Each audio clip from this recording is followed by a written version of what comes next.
the peoples of the Daruk, Darawal and Gundagara peoples and their continuing connection to this land. We pay our respects to the elders past and present and thank them for their leadership in improving the health of local Aboriginal people and communities.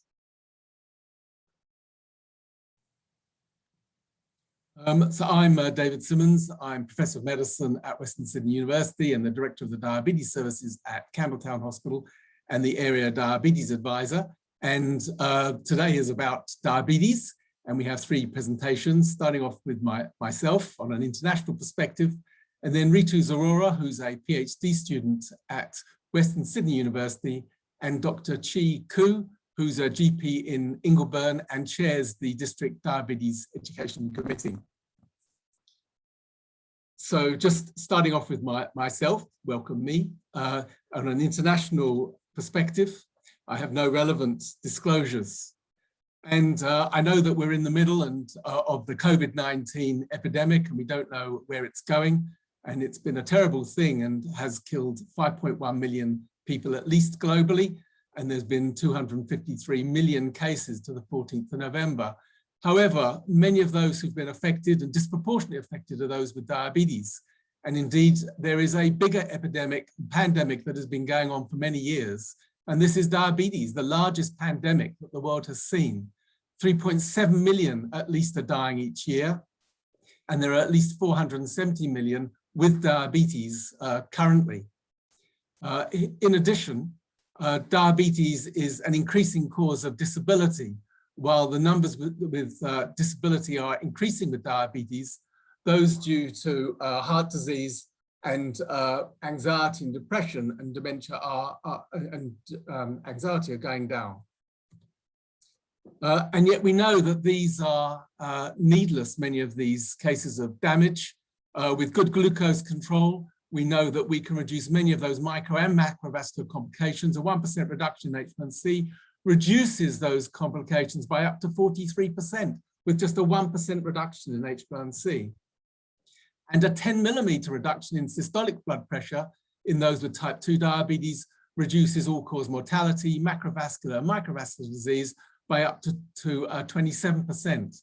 So again, controlling blood pressure and glucose is really important and can reduce that harm.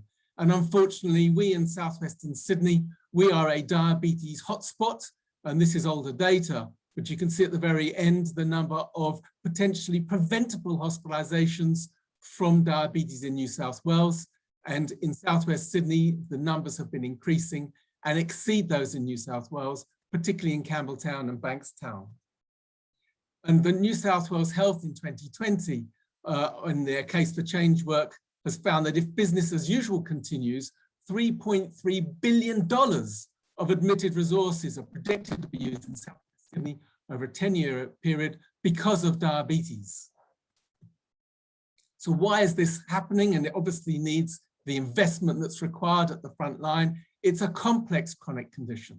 It requires a significant degree of self-management, and yet there are mental health and behavioral issues that come with diabetes and are exacerbated by diabetes. Treatment itself has risky side effects that can impact on quality of life and survival. Insulin is the fourth most dangerous drug in the country. And there are a few symptom drivers to drive behavior. So there's a slow burn, and because there are a few symptoms, it's hard for clinicians to be driven as well. There's clinical inertia, and we have to remember that many say diabetes is easy to manage. Well, it is easy to manage badly. So diabetes care has increasing complexity with our new drugs. It requires long-term engagement and numerous multidisciplinary general and specialist health professionals. And fragmentation of services and funding leads to poor coordination of care, a particular issue in Australia with the federal state funding split. But we know in diabetes that we can improve glucose and blood pressure through a range of quality improvement strategies that we should be putting into place in both primary and secondary care, but many of them require additional expertise. So integrated care aims to address the fragmentation of care common across many health systems and contexts, not just in Australia, but globally. And there is a triple aim of improving the user care experience, improving the health of people and the population, improving cost effectiveness. And in New South Wales, we use a fourth aim of improving provider experience. which I think is an important thing to include. And there are many, many, many definitions and models of integrated care. One that people might be familiar with is the one in the bottom right-hand corner, which is the Kaiser Permanente, where most patients are under usual care with support, and then they may be assisted, and then specialist care alone. But surely those specialists can support those with usual care to those frontline clinicians with their usual care. So that actually the Kaiser model is not a good model for integrated care. Up in the top left-hand corner, you can see slides from the International Federation of Integrated Care with their 9 pillars. And again, it's about how you implement those. I don't have time to go through that in detail. Another one that you may be familiar with is the chronic care model, where there are different components of the system working together and an activated patient. However, this assumes that secondary care is within that, and primary and secondary care is often separate, requires an external referral, and then this is not integrated care with those at the greatest risk who need help beyond primary care. So this has actually been one international randomized controlled trial in Pittsburgh in the USA, where there are 3 clusters, so 3 groups of general practices: usual care, those with provider intervention only, which was healthcare professional education, a chart review and helping to guide the clinical care of those individuals, and a diabetes nurse specialist or diabetes educator, had many clinics within the practices, and then the group was all of that, plus patient education. And you can see that on the right-hand side, the usual care, these are graphs of HbA1c, no impact over a 6-month period. With the provider-only intervention, surprisingly, again, no change in HbA1c. But when you added that patient education to that integrated care approach, or semi-horizontally integrated approach, as we would call it, there was an improvement. So certainly a randomized trial of the chronic care model didn't improve much besides with the patient education. Another model is where you have what could be called a beacon clinic, or a clinic with a GP with a special interest, diabetes educator, with consultant support in the community that GPs still refer to. And this is in the UK, in Warwickshire, and they work with the guidelines. They work to skill up local general practices and general practitioners, and also emphasis on education and self-management. And it was led by a diabetes educator. And you can see that there was almost an increase in the proportion achieving their metabolic goals of H1C, blood pressure, and total cholesterol. There was a reduction in diastolic blood pressure by 2 millimeters, but no significant change in other metabolic markers. And the key thing is that this change actually was very expensive. So if you look at the intervention control columns, those that are circled, the cost of these was 50 to 75% more in the intervention. So very little gained by that investment. Another approach was what we had tried to do in Cambridgeshire and Fenland, again in the UK, about 8,000 with diabetes in a population of 180,000. And when this was proposed and put into place between the hospitals and PD services, the objective was to reduce hospital admissions amongst those with diabetes, a population approach. So everyone was supposed to be working together. And the funding was used to put an educator, a dietitian, and podiatry service in all of the clinic, all of the general practices across this whole area. For those more complex, there was a community diabetes clinic like the ones in that previous study, but they had an endocrinologist there. However, the community diabetes service was a separate organization run completely separately, and they had an additional goal, which was reduce hospital outpatient appointments because they needed to be paid for separately. At 3 years, in fact, in the intervention area, the non-elective, the acute hospitalization increased in comparison to the neighboring areas. And there was no reduction in amputations in spite of this full-time podiatrist, good podiatrist going around.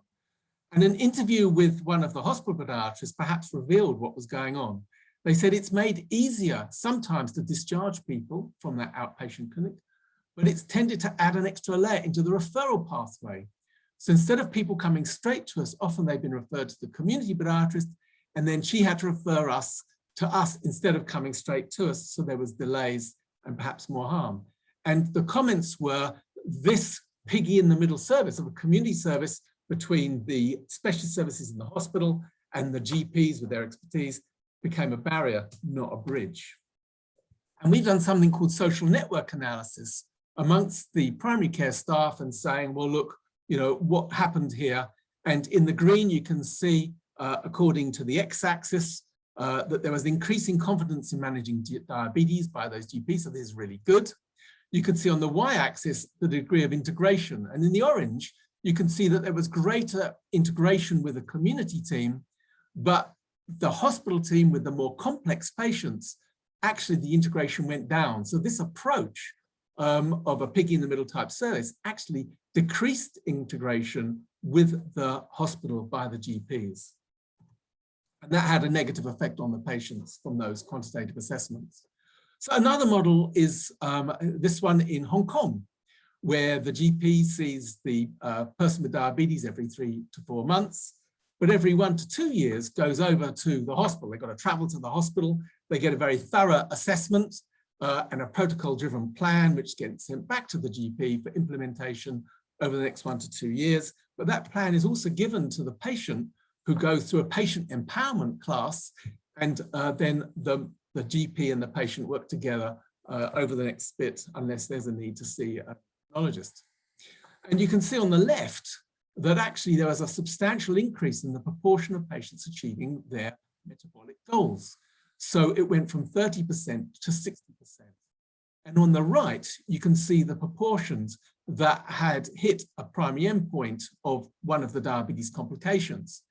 And the proportion actually achieving developing a complication went down by 57% if they had achieved those 3 treatment targets. So this integrated approach really was working.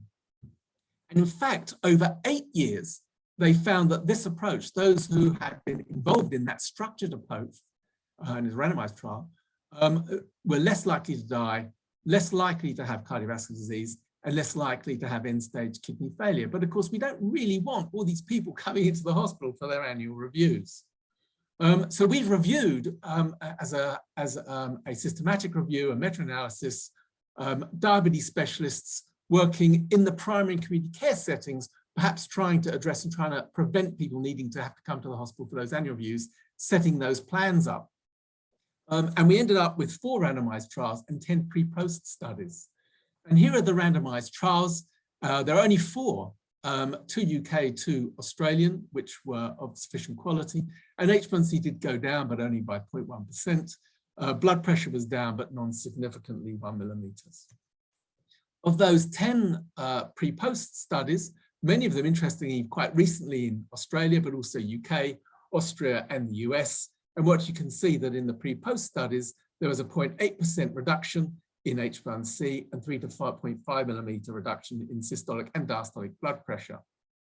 So just to conclude, diabetes care is diminished through fragmentation, but integrated diabetes care can improve risk factors for diabetes complications, but we certainly need better studies, although the pre-post evaluation approach is able to take in more of the complexities than a randomized trial. How integration occurs, though, is critical. The governance framework, outreach, is really a much better approach than a community service. The GP hospital team relationship is pivotal because of those very high risk people, and these 2 groups need to come together. The funding purpose needs to be very clear, and it should be on a population basis. And there needs to be these patient healthcare professional education programs, and we always need to incorporate those patient and healthcare professional perspectives. There are many other international models, including of funding and so forth. Here's my book from 2017, which is a good way of reading those, but many of the good randomized trials, good studies in Australia have been since this book. Thank you. So I'm now pleased to be able to hand over to show what we've been doing in southwestern Sydney based on this knowledge with Reetu Zarora, who's a PhD student at Western Sydney University. Over to you, Reetu. Thank you, Professor Simmons, and good afternoon, everyone. Are you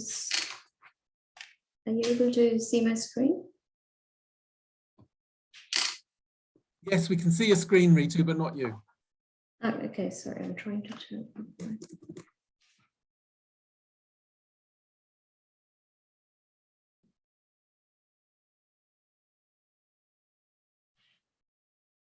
Okay. Good afternoon, everyone. So my presentation is on integrated diabetes care in Southwestern Sydney, a success story.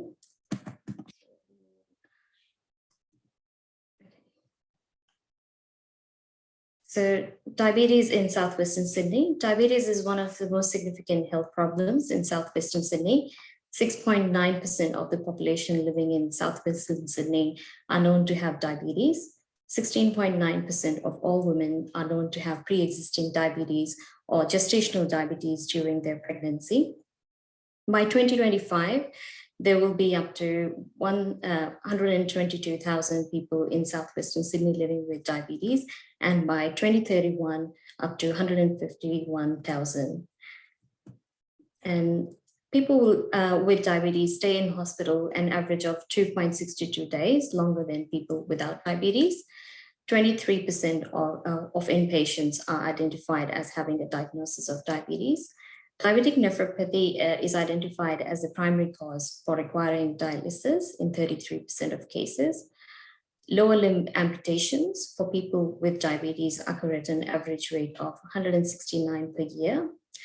Women with pre-existing diabetes in the Macarthur area and Liverpool were more likely to have a baby with congenital malformation than women without diabetes.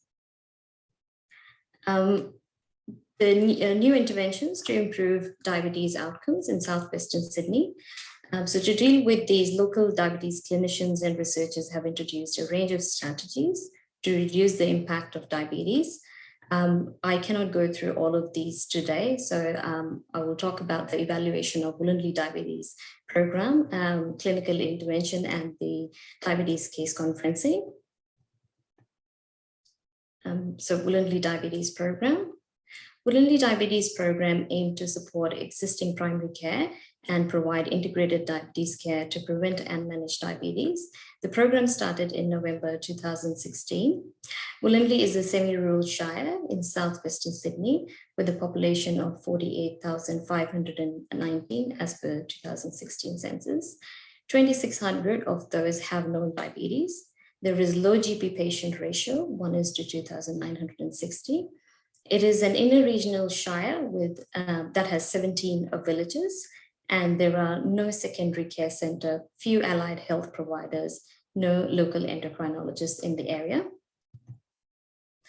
Patients with, so WDP clinical services, patients with type 2 diabetes were usually seen once and discharged back to the general practice for further management. It included endocrinologist consultations, so monthly specialist clinic led by an endocrinologist and supported by a dietitian and a credentialed diabetes educator in the local community health center, involving face-to-face clinical review of patients with type 2 diabetes requiring specialist advice. There were weekly dietitian and credentialed diabetes educator clinic. Diabetes group education was delivered by a dietitian and a credentialed diabetes educator. Sessions delivered in the general practice, sessions were delivered in the general practice or community center for 4 hours. Topics related to all aspects of diabetes and its management. Case conferencing was also provided, and I will discuss this in more details later. WDP or Southwestern Sydney approach, it was for patients at high risk of complications with HbA1c 9 or more %. And it was Medicare funded, GP organized and obtained consent. Joint discussion between the multidisciplinary team that included an endocrinologist, a general practitioner, and an allied health professional or practice nurse with usually no patient present. Each case was discussed for 15 to 20 minutes, and it provided education to GP team for similar patients in the practice. Integration support. Wollongong Health Alliance joint oversight. It included Wollongong Health Alliance joint oversight. WDP is funded by Wollongong Health Alliance and works closely with the team. Regular team meetings are held to discuss the progress. Wollongong Clinician Reference Group. The Clinician Reference Group meeting is held bi-monthly, where clinicians and allied health professionals discuss the progress and any challenges, agreed available referral pathways across LHD and PHN. It is an online clinical and referral information portal, which is used by clinicians at the point of care. Standardized shared online healthcare professional diabetes education platform. It was adapted from the Cambridge Diabetes Education Program, NOCIDA, the Australian version of CDEP, and it is free for Southwestern Sydney clinicians. So clinical evaluation results, overall 239 patients from 7 general practices were referred between October 2016 to June 2019. Clinical data were collected for 178 patients. Data followed up for up to 33 months after the first visit, median 18.5 months. Mean age was 65 years, 46% were female. Diabetes duration was median 19 years. 171 patients had type 2 diabetes and 7 had type 1 diabetes. Type 1 diabetes patients were referred in spite of their exclusion in the referral criteria. 16.9% of Wollongong diabetes population utilized their WDP clinician services. So WDP clinical baseline and follow-up data was collected up to 33 months. There was a statistically significant difference in most of the clinical variables, with 2.1 kg reduction in weight, 0.8 kilograms square meter reduction in BMI, 6 millimeters of mercury in SBP, and 3 reduction in DBP. HbA1c reduction was 0.7%, and total cholesterol reduction was 0.5 millimoles per liter reduction. Mean change in HbA1c for 49 patients each year from 2016 to 19. We also analyzed data separately for these 49 patients from 178 patients. And there was a significant reduction in the mean HbA1c from the baseline in the first year from 8% to 7.6%. And this reduction was maintained over the next 2 years. Number of patients achieving clinical targets before and after the review in percentage. The patients achieving the clinical targets increased overall for all the variables, and it was statistically significant for systolic blood pressure from 38.8% to 59.7%, total cholesterol 27% to 46.1%, and UACR from 48.4% to 59.3%. Conclusion, this program provided access to specialist services in the area for people with diabetes who otherwise had to travel to the neighboring LGA for treatment. Glycemia and cardiovascular risk factors can be reduced in patients with long-standing type 2 diabetes by moving to a locality-based integrated primary secondary care diabetes care service. HbA1c reduction were maintained for 3 years after discharge from the specialist clinics after 1 to 2 consultations, and a health economic analysis is warranted. And next is about the diabetes case conferencing program. Aims of the diabetes case conferencing program to provide clinical support for diabetes management in the general practice setting, provide learning opportunities and increase confidence in managing type 2 diabetes, develop an integrated approach to diabetes across general practice, allied health, hospital, and specialist services. Case conferencing in Southwestern Sydney.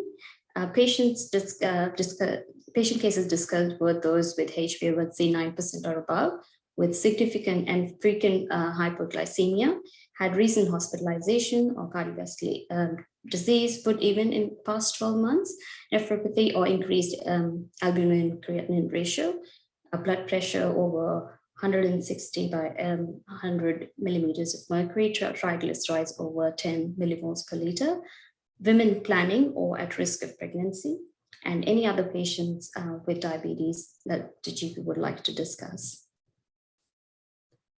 Clinical evaluation of diabetes case conferencing program. Clinical data were collected for 645 patients. Patient follow-up data was collected for up to 3 years. 351 were males and 40 out of 43 general practices. 96.4% patients had type 2 diabetes, mean age was 64 years. Diabetes duration was median 8 years. 6.5% were insulin treated, 54.3% non-insulin treated, 31.5% both insulin and non-insulin treated, and 3.4% were on diet only. Change in baseline and follow-up clinical data. There was a statistically significant difference in the following clinical variables, with a 3.2 kilogram reduction in weight, 1.3 kilograms square meter reduction in BMI, 8 millimeters of mercury in systolic blood pressure, 3 in reduction in diastolic blood pressure, reduction in HbA1c of 1%, and total cholesterol reduction of 0.2 millimole per liter and 0.1 millimoles per liter in reduction in LDL. There was no significant reduction in triglycerides, HDL, and urine albumin creatinine ratio.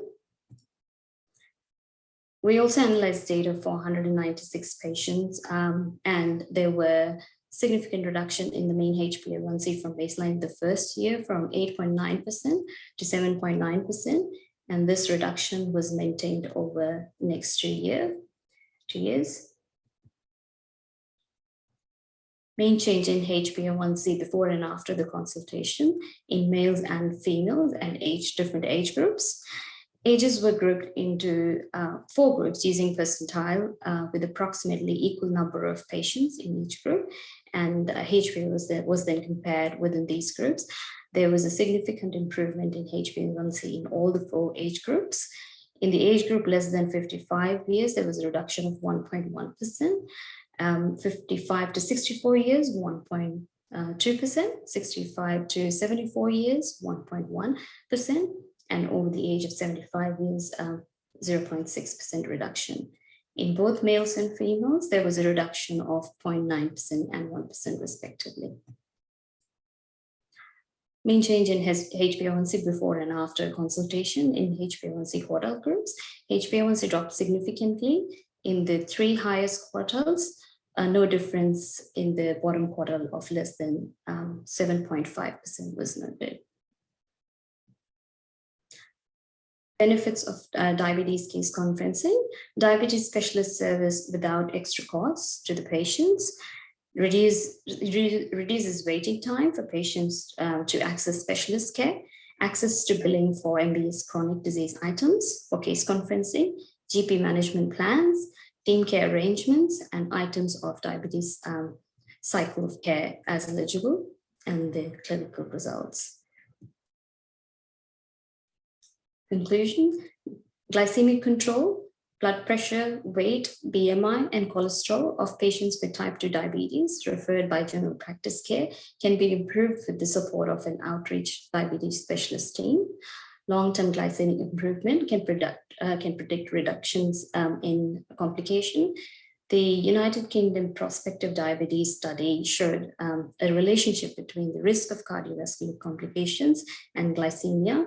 And for every 1% decrease in HbA1c, there was a 35% reduction in the risk of complications, 25% decrease in diabetes-related death, and 7% reduction in all-cause mortality over 10 years. Case conferencing achieved 1% reduction. For a 15-minute case conferencing discussion to have such a major effect lasting up to 3 years suggests this may be one of the more cost-effective interventions for people with diabetes. A health economic analysis is warranted, and a qualitative evaluation looking at the patient and healthcare professional feedback will be the focus of next study, which would guide in any improvements required. And we would like to thank all the general practitioners, endocrinologists, and allied health practitioners who participated in the voluntary diabetes program and the diabetes case conferencing program, the DOM2 team for their coordination, Southwestern Sydney Local Health District for funding, and the Voluntary Health Alliance for their support. Thank you. Thanks, that's Reetu, for a great presentation about two of the interventions that are underway in the district, and of course in the very front line are our general practitioner and general practice teams. And I'm very happy to hand over to Chee, Dr. Chee Khoo, GP in Ingleburn, as I mentioned before. Over to you, Chee.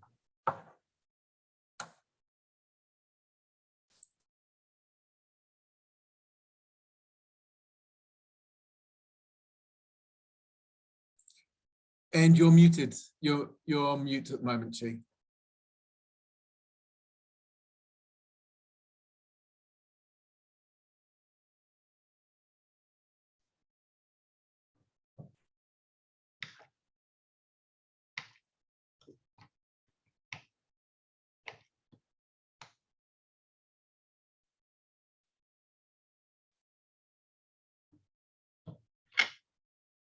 Sorry, I'm trying to get my video up.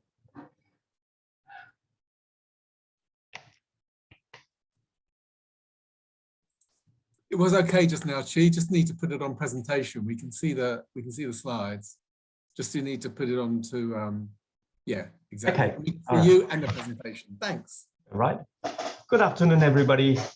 As David has recently introduced me, I'm a solo GP in Ingleburn, and I've got many interests and passions, and diabetes and metabolic disorders are just some of them. These are my disclosures. Now, you've heard all these wonderful presentations by David and Reetu, and I'd just like to shine some light on the integrated diabetes care from the GP's perspective. Before we do that, we should look at some of the significant changes in the landscape over the last 25 years. Of course, we know about the gigantic rise in the number of patients with type 2 diabetes. We are also seeing type 2 diabetes coming online at a much younger age. So it's not that uncommon for us to diagnose someone with type 2 diabetes in their early 20s these days. Unfortunately, when diagnosed at an early stage, the disease tends to be more aggressive in its progression, and they're often associated with more comorbidities and more complications. The complications also tend to occur at a much earlier age. Further, these patients are more likely to require insulin, and they do so at a much earlier age. Now, all these changes present great challenges to primary care because of the enormous impact of the disease and complications burden coming our way very soon. Of course, the wonders of medical science have seen 3 new drug classes, 4 new insulins, and 5 new non-insulin injectables during that time. Our management of cardiovascular disease and lipids are also much better these days. In the management of diabetes, we are no longer just focused on glucose control alone. We now pay a lot more attention on cardiovascular and renal issues, which help us save lives and reduce morbidities.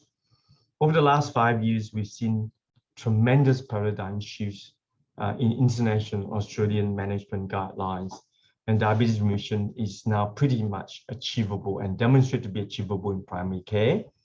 Well, we're still trying to prevent diabetes. The only problem with all that is that health professionals may not always be up to date with the rapid management changes and the paradigm change in the guidelines.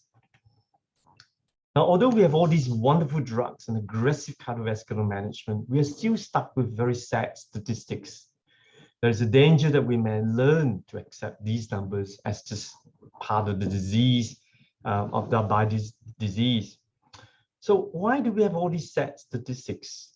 So the average patient with type 2 diabetes lose 8 years of life, but before they lose their life, they lose another 8 years of disability-free life.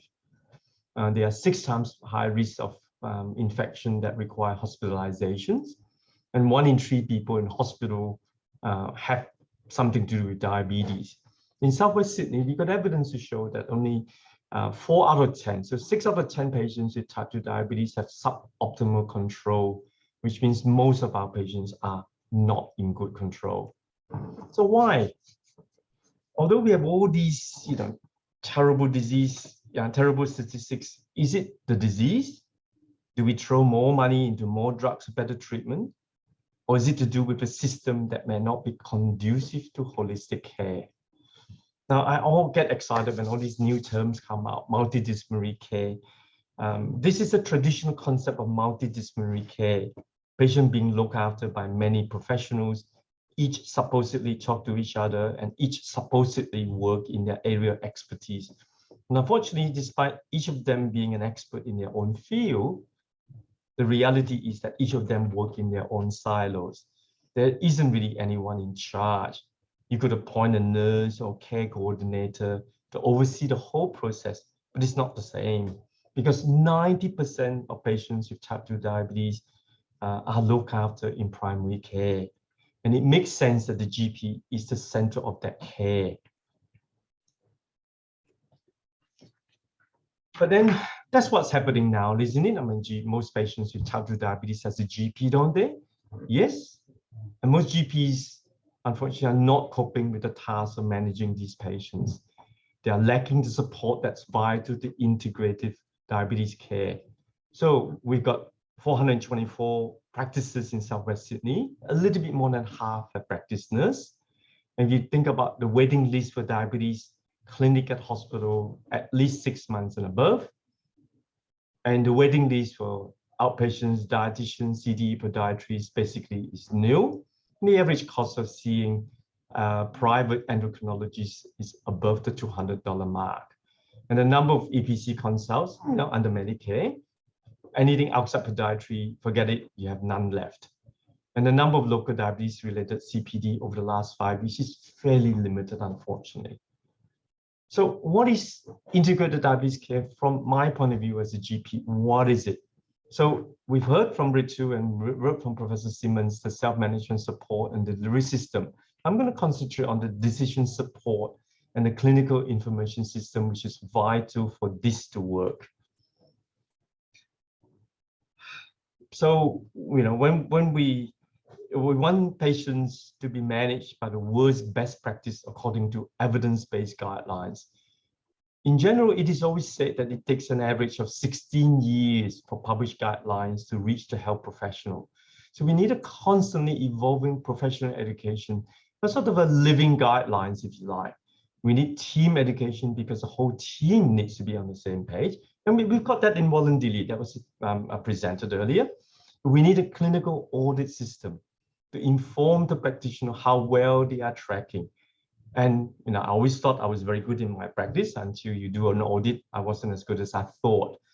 And we need to benchmark their performance against fellow colleagues. They can all be de-identified.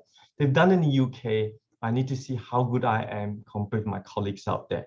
We also need support from the experts, not just the endocrinologists reaching up from secondary care to primary care, but also from podiatrists from the high-risk food service.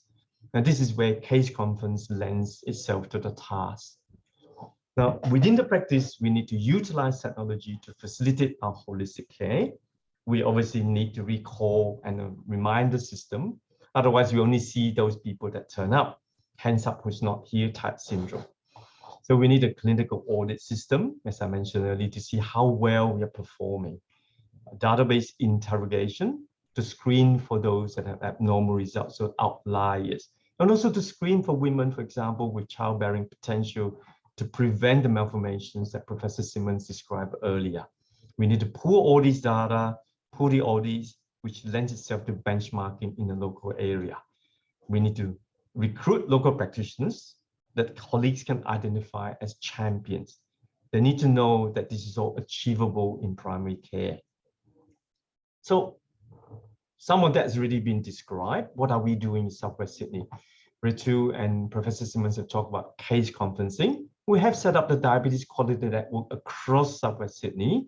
We've got a clinical reference group that runs CPD events on a regular basis, bring all the experts to educate all the GPs and the other health professionals as well.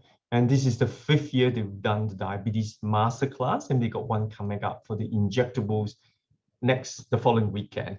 And GPs, practitioners in adult health intermingle and discuss things. And we got our annual Tech and Talk Symposium, and we talk about the Western Diabetes Education Program.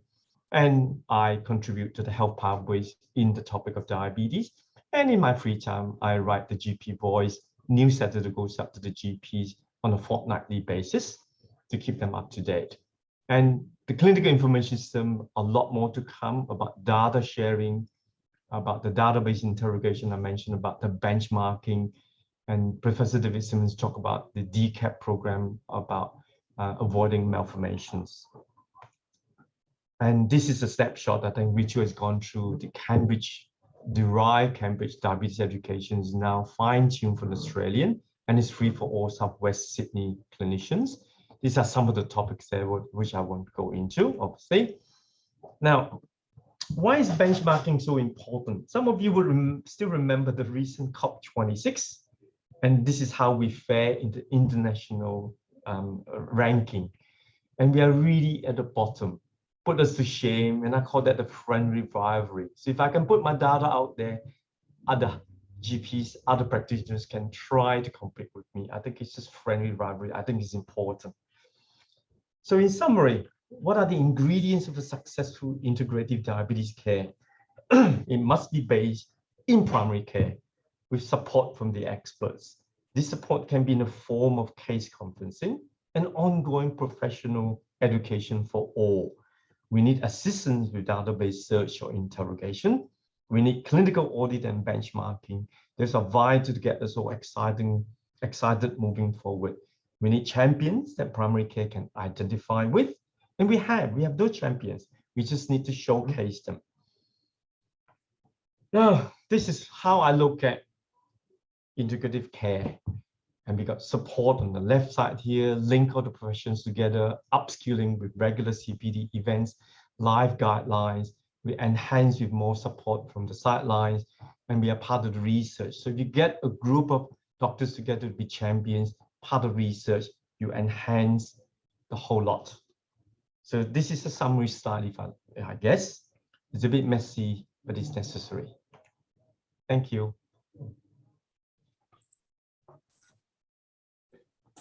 Thanks, Chee, for a terrific presentation from the view of a GP, and also touching on some of the other interventions that we currently have. I think we're now open to questions. There's only been one so far, which is, can people have a copy of today's presentations, which they can do through the Ingham.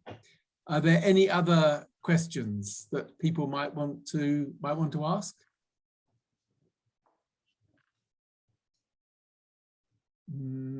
Not yet. So just to start while people are thinking, there are in the Q&A. There's one there.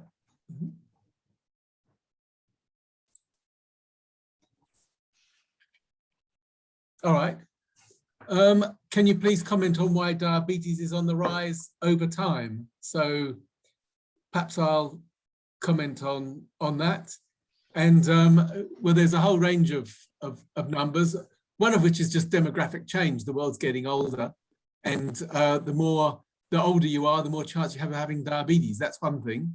But second of all, unfortunately, the world up until now has also been getting larger, and there is a growing prevalence of obesity and overweight, and that is the next one. There are also challenges for physical activity, and reduced physical activity is also associated.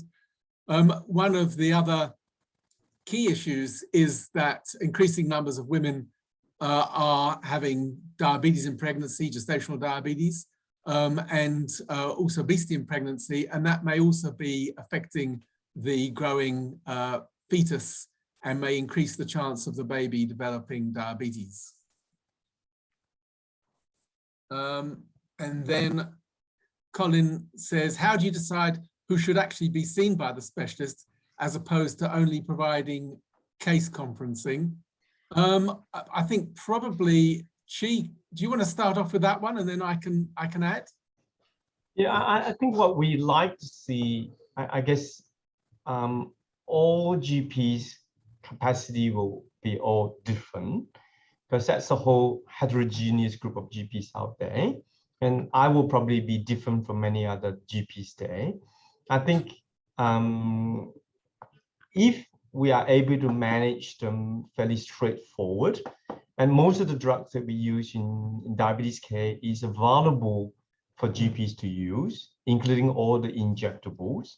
And I will probably refer people on if I'm struggling to manage their conditions, or if they got a large number of comorbidities and I'm struggling to put everything together.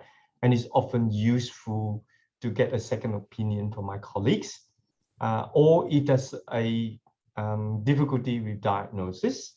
Is that really type 1, or is it really type 2, or is it type 3C that I'm not sure, or is it one of these moldies? And I think quite useful to get an opinion. And that's the common reasons I would refer on. Of course, there are situations where commercial drivers will need to get referred on because I can't sign them off. And once again, we need to educate our GP colleagues out there. Certain number of categories I can sign off, certain numbers they can't sign off. If there is a problems with so maybe I can compliance, that will be difficult. Yeah. So just to take on those with type 1 diabetes, we would see in the specialist clinic, that's seen as a specialist condition. And then diabetes in pregnancy, there's also something called kind of the super 6. There are those with foot problems. There are also obviously inpatients we would see. Some of those with renal disease need to be seen. What we have at the moment is we have a process by which GPs can decide who they want to share through case conferencing. Sometimes we do this through referral. The referral comes in and it's clearly a patient with type 2 diabetes that doesn't need the full secondary diabetes team. We can focus on type 1 diabetes, or those at the very top end of type 2 diabetes. So then we would contact the GP and we could say, how about we do case conferencing with you? And that's taken up certainly in at least a third of cases of patients. We also have those post-discharge where we say, look, we don't need to see in the clinic, but there's obviously something going on, and maybe with the GP, we can have that discussion. I think a key thing that came through Reetu's presentation as well, and we've got good evidence from the Hunter New England area of their case conferencing, is that when you go to a GP and you discuss a particular patient's management, that helps the management of the other patients who are like that. And so it's not just you're seeing one patient, you're actually providing education. And they found that in Hunter New England, that really has helped a reduction in referrals of patients who really didn't need to see a specialist. It just needed GP upskilling or just a question, you know, a joint discussion. What's the best way ahead? Here's your plan. So you can see there are many ways in. Personally, I still like, as Chee was saying, through the database, interrogate the database, have a look at those with an HbA1c above 9%, and then have those case conferences. And that case conferencing can be the triaging situation. That may be the time where you can say, well, actually, this one needs to be seen. And that way we do reduce the number of people coming to the outpatients will need to be referred, and help the GP manage the other patients that they have, and diminish the number that actually then will actually need to be seen. So hopefully I think we've answered that one. There was, sorry, there's another one on remission of type 2 diabetes. It says with plant-based diets, but actually there's a remission. We've done this in Southwest Sydney, something called Project Direct, and there's a whole structure around it because you can stop people's medications if done in a structured way, very carefully. We review the patients very carefully. They're within 6 years not on insulin. Chee has also been involved with some of those slightly beyond direct, again, providing low-calorie diets. And the important thing is really close support and also making sure they don't have type 1 diabetes without you knowing it. So, so that's that one. But yes, remission should be a service. It's not currently funded. We had donations to do that project, which I think is very sad. But that's that one. There's a question here about I have patients in community care, their glucose not been checked for years. Also, this patient on any insulin or medications, do you still recommend to check blood glucose? Chee, why don't you answer that one? I think you need to look at that type of patient. In general, if their glucose is under good control, as evidenced by the HbA1c, and they're pretty stable. And we've got some patients that are older in particular that are like that, and on metformin alone, we don't generally need to check their glucose on a regular basis, but they need to have regular blood tests though, the HbA1c, their lipids, blood pressure, and the rest of them. So if they're not on anything that potentially can cause reduction in the glucose and the hypoglycemia, you don't normally need to check the glucose. So there are another group that are on insulin or sulfonylurea, where there's a potential for hypoglycemia.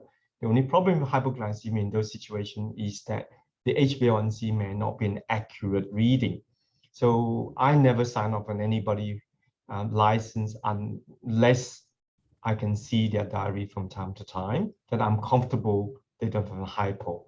So that depends on whether that patient needs a blood glucose done or not, but they need a blood test done regularly. Thanks, Chee. And the blood test is HbA1c you're looking at, but also be aware that sometimes the HbA1c does not reflect the glucose. If there is, for example, any cause of hemolysis would be an example, so elliptocytosis, any of those rare types of things, but they happen, but also anemia. If there's any reason for blood loss, you've got to be very careful, and sometimes a glucose can be helpful, but usually, as Chee described it. There's a question here about, do we have any integrated care programs in the community? Presumably that means for diabetes, that include mental health or social work within the MDT. I have to say that this is one of the problems about having separate services. So mental health is very separate to physical health, and then there's a community service. There's actually quite good evidence now that you need those mental health services for those with diabetes. They need additional skills, and they should be within the diabetes service, certainly part of the diabetes team in some way. Just like they should be linked in very closely to the general practice team, not only for diabetes, but for other things. We really need these wider integrated care programs. Unfortunately, not even our transition service in the hospital, those people with a threefold death rate as young people for their peers. We don't even have psychologist support at Campbelltown. I think there's a psychologist in Bankstown, and we don't in the transition service have social work support either. So pretty incredible that even those at the highest risk don't have them, yet alone those in the community. Then there's a question, Reetu, it says, can you comment on why women had a higher baseline HbA1c than men in those evaluations?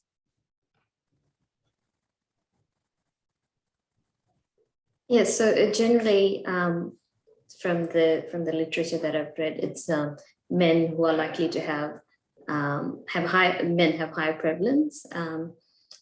But I think it's a good question. I can look at the risk factors, maybe, the way I've looked at the primary outcome, HbA1c between genders. I can look at the other risk factors in the paper and see why women had higher baseline HbA1c than men in our study. Yeah. Thanks, Reetu. Quite often it's about the referral patterns. And we haven't looked at that. Yes, so that's why we also want those qualitative aspects. There's a question here which says, given the worrying trend for diabetes being diagnosed at earlier ages, should there be a push for better education about diet, exercise, and diabetes prevention in school-aged children? I think, Chee, we'd say absolutely there needs to very much be as much as we can to make sure, but always remember that education in schools, and there are randomized trials of through the school type programs, and their success is quite limited. They're quite good for dental management, but not so good for lifestyle because people go home. So I think that they are needed, but not just at school for school-aged children, but very much through the parents and in every single way that we can. Perhaps, Chee, you want to add something as well from a primary care perspective? Yes, we do. When I was part of the PHN or under Medicare Local before that, we did do a project with a few of the local schools in the Camden area. I think it's Elizabeth MacArthur. It's not just about involving the school children and the parents. It was actually an entire school being involved.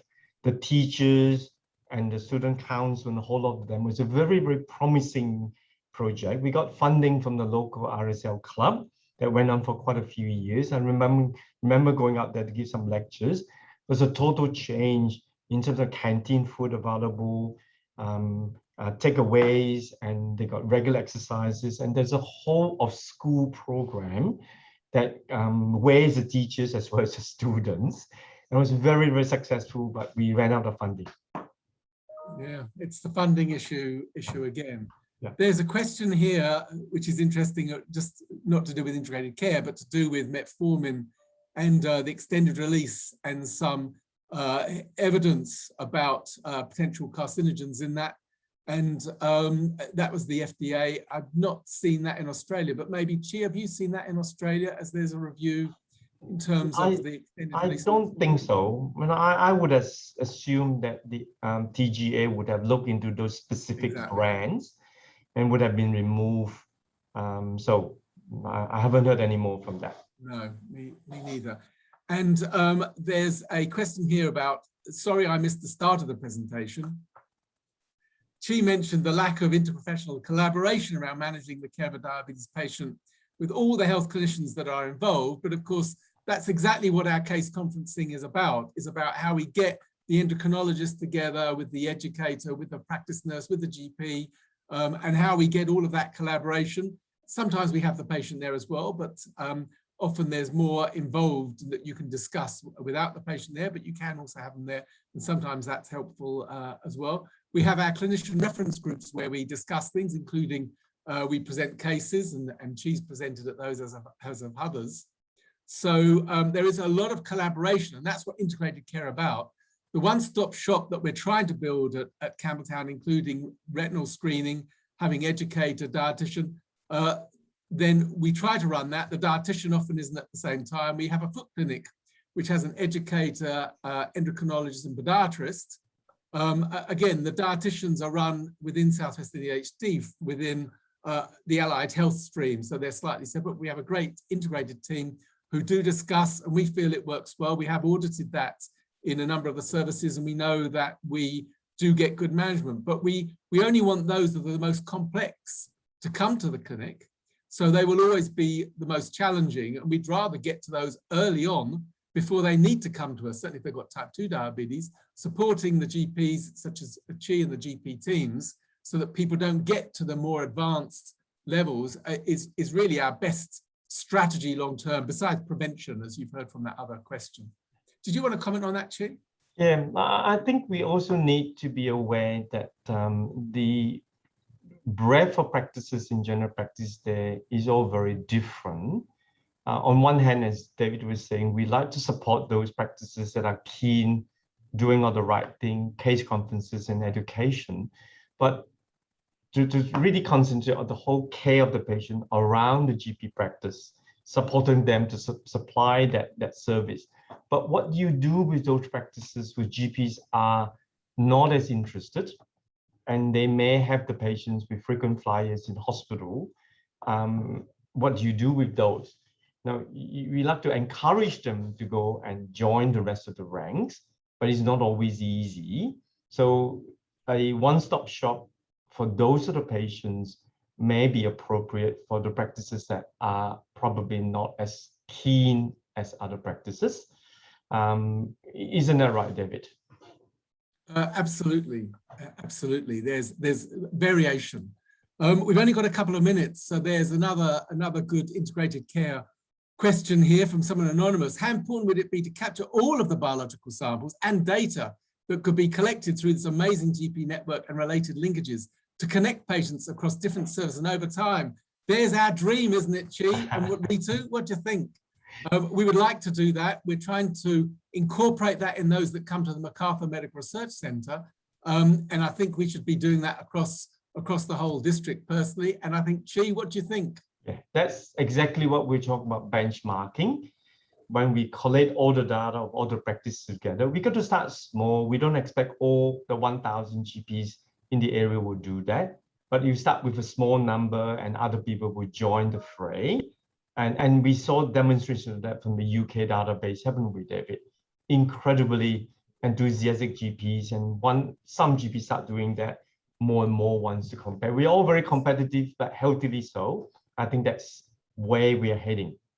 Yes, and what we can also do is we can provide that decision support beyond the benchmarking. If you've got that system set up, you can actually send the message to the GP, here's your list of people in a particular rare area. And you did, Chee, mention women who are, you know, for DCAT, who are at risk of pregnancy with malformations that Reetu mentioned. You know, there's only a small number of women per practice. It's quite hard to focus on what they need, on their contraception needs, most effective. And certainly that's the kind of smaller group that we can identify with this and say to the GP, hey, look, here's someone who needs, you know, A, B, and C, their H1C is high, no contraception or whatever. And we are trying to pilot that up in Wollondilly. I think that is 1 o'clock. I think that's the end. Did you want to answer the last question, a calorie tax? A calorie tax. I think a sugar tax has reasonable evidence behind it, particularly amongst children. I think a calorie tax, I think, is pretty complicated. And I think that if you have people who are, for example, underweight, do you really want to tax them to stay underweight? I think it's also about the quality of the food, not just the total calories. So, you know, you might have calories that are within the range, but what about the quality of that food itself? It's more about the processing as well, and a whole range of things. I think that the calorie tax is very much open to debate, and I think it depends on your own weight and needs. So I think that really is something open, just as the sugar tax is, although that's moved ahead much further.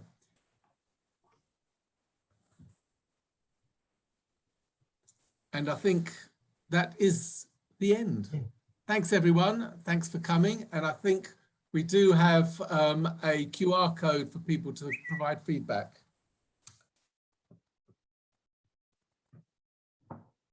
Is that right, Susan? Have we finished? Could you please put the QR code up on the screen on the presentation slide? Will do. It's right at the end. Yeah, gotcha. Is that up? Yep. Is that up now? Yep. Great.